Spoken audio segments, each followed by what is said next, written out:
the only reason why you are in pain right now because you choose to inflict it on yourself. You caught him cheating on you not once, not twice, but again, you still choose to love him. You still choose to be with him as if nothing ever happened.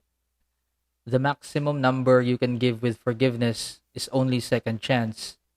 Beyond that is just pure ignorance with reality that there are people on this earth that will never change.